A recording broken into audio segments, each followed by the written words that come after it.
What you want? Why are you licking me? No, I'm not gonna, I have to record a video. I'm not gonna pet you right now. No. Down, down, down.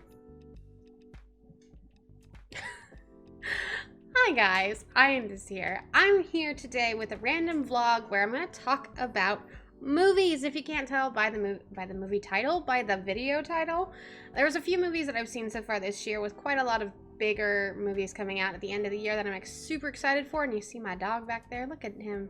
That's Chester, the bigger one over there. Hello Chester, get your tail out of here. Okay.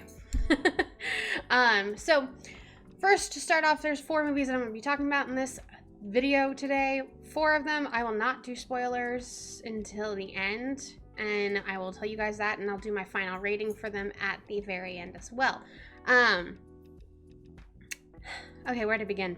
I guess the earliest one that I saw, looking at my notes here, was Shazam, I think I saw Shazam first. Yeah, it was back in, like, what was that, March or April or something like that? But Shazam, DC comic based off superhero thing, and it was extremely fun. You know, DC gets a lot of crap for their movies and for their style compared to Marvel, and just in general they seem to be a whole lot darker and more serious compared to Avengers and things like that. But it was a breath of fresh air, and I'm really excited to see the series move forward, and hopefully they get a sequel, because it would be amazing to see Shazam get incorporated into the rest of the DC universe. So it's a very good almost completely family friendly. And when I think completely, I go off of my friend Jen Marie Gaming and her standards for family friendly. So it's very close to what she would consider almost decent, I guess. And she's got very high standards for that. So it's great for the family, so much fun, lots of laughs, and it was really enjoyable.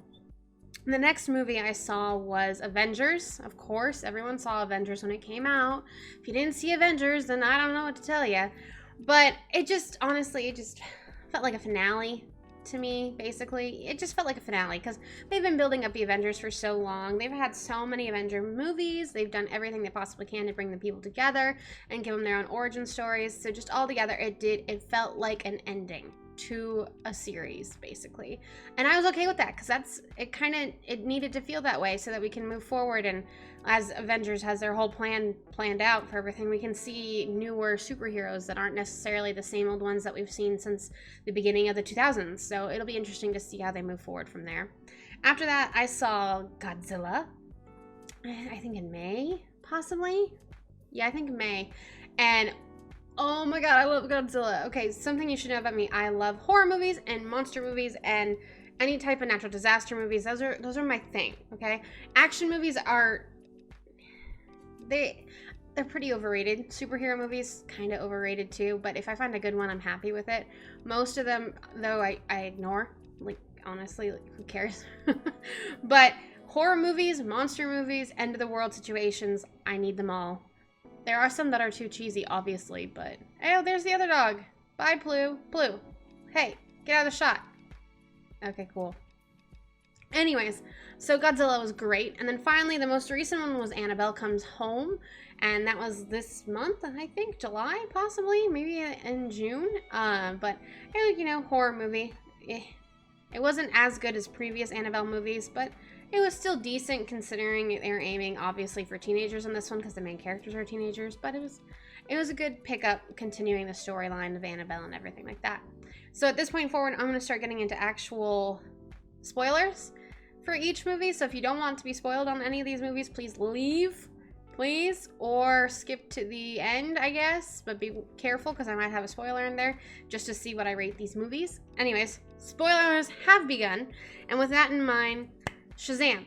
Absolutely loved it because of Zachary Levi and of all the family and just everything he had to go through with his entire, you know, being pretty much abandoned and not entirely sure what to do with his life. And it hit close to home with the whole, I don't have a family to fit in, things like that. Especially for me, I come from a family where my stepdad was completely jerk to everyone, so I didn't feel like I fit in. So it hit very close to home, and it was really nice to see that kind of growth. But I wish they delved into the growth more and really got deeper. But maybe they will with the future ones. He is still a kid in general, and then I do love just how much his family with his foster family had came together and things like that. I just realized this isn't much of spoilers for the movie, but hey, it was good. The battles were quite fun, and then they did stick to the normal DC. I think there's more deaths in this movie than I've ever seen in any other superhero kid movie, because oh my goodness, I'm pretty sure the bad guy killed, like, yeah, he killed that whole board of directors room. That was at least a dozen people. That's a little insane, but it's DC, so I guess I'm not that surprised, but at the same time I still am, because it's a kids movie and it was light and funny. But hey, that's just how it goes. So I like it a lot. Moving forward, Avengers. Like I said, it felt like a conclusion. I did enjoy seeing the time skip and everything, so that it wasn't like oh, we fixed the problem immediately, Thanos undid everything, you know what I mean? I like how they showed the reality of their situations, because we never see that, because they usually always win in the end. But at the same time, it kind of felt cheated, because we obviously lost Robert Downey Jr., rest in peace, Iron Man, and it felt cheapened, because, like, yeah, he died saving the world, as Pepper, I'm sure, knew would happen eventually. But at the same time, we felt less guilty about it, or less sad about it, because he got 5 years with a daughter, and compared to everyone else who was disappeared during the snap. So I felt like it cheapened the death a lot, and it would have meant more if he had died originally somehow, if that makes sense. Or if he went away with the snap, that would have made more sense. It just didn't feel as emotional as it could have been, compared to if they had just killed him before he got to have a family and everything like that. I know, weird for me to say that, oh my god, I can't believe they gave him a family, because I'm so glad they did. But at the same time, like, yeah, it kind of made you think, like, hey, well, obviously it was his time to go, so it was fair. But I never want to think like that, and it was annoying that was kind of the way that they're pushing it down as. Aside from that, Black Widow, she definitely needed to die. They played it out well with the story, explaining her character and why she felt the need to do it. And that made way more sense to me compared to Tony. Like, he could have flown Hulk in. He could have picked up the gauntlet, flown over to Hulk, and given it to his other hand and said, I'm sorry, dude, take it. And do all the gamma ray. You know what I mean? Like, it wasn't... I don't know. It just felt so cheap, basically.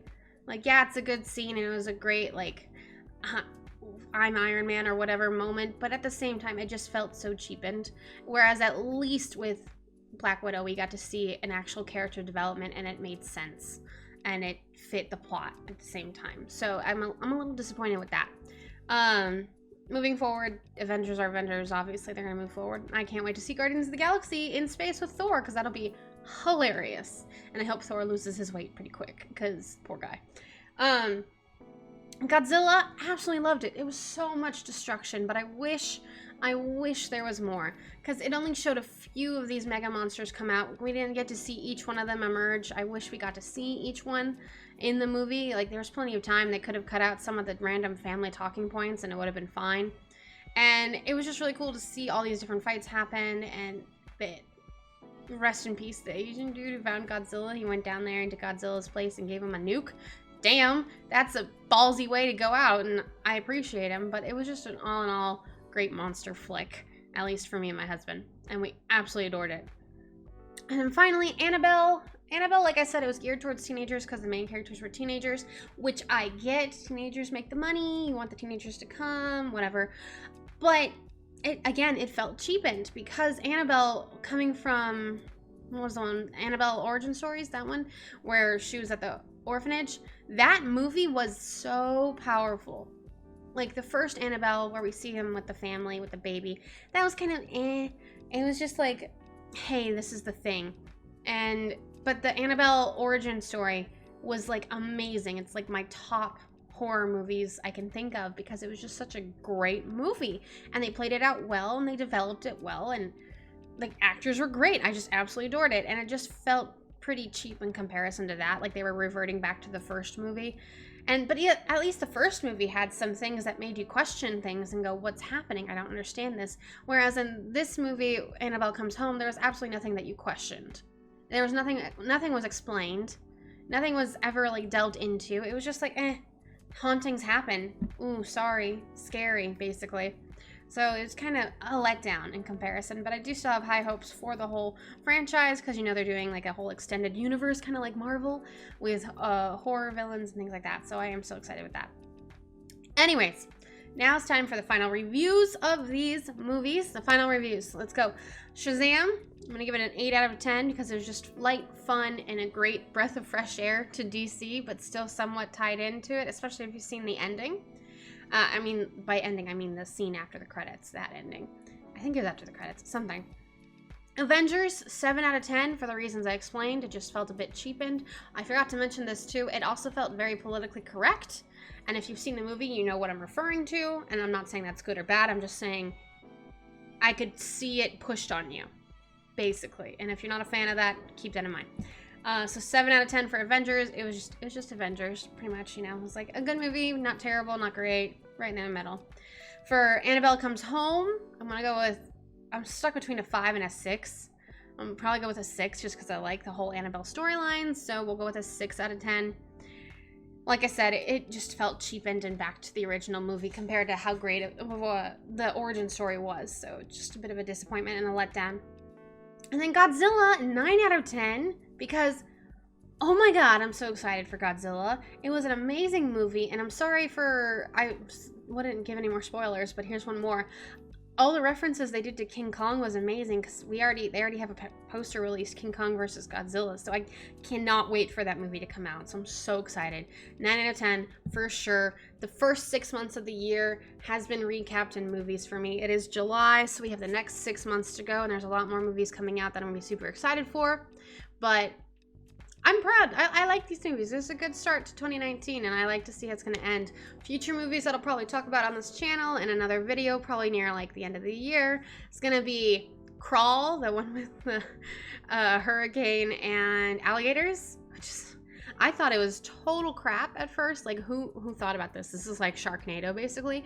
But my coworker lived in Florida for about 20 years, and she's like, no, that's a pretty real fear to have when you're in a hurricane, because there's alligators literally everywhere, and they go everywhere. And I was like, oh, okay, never mind. So it's a legit fear for people. Sorry, I don't understand. I'm just some person. I'm sorry. So Crawl will be cool. 47 meters down. Unchained. I was like, Unhinged? No, Unchained. Again, shark movie, horror movie. It's probably going to be like Annabelle status of this year, but hey, I like shark movies, so why not? Maleficent 2, absolutely adore it, just because I forgot her name plays Maleficent. Shoot, what's her name? Y'all know. She was Tomb Raider. Love her to death. John Wick, I haven't seen it yet. I need to. It's on the list. Cannot wait for that. My husband absolutely hates that movie, but it's coming out in around his birthday, so we're gonna see it just like we did with the last one. And then finally, these are just the ones that I have remembered that are highlighting. There's Midsummer, which just came out based off a Swedish tradition, and I really want to see that. It looks kind of trippy, like more of a psychological thriller ride versus a normal horror movie, so I can't wait to see that. And of course, I'll tell you guys all about it. I'll do non-spoiler, then spoiler later in the video like I did this time. Thank you guys so much for watching. Leave a like, comment down below, subscribe if you're new, and as always, I'll see y'all in the next episode. Bye, guys.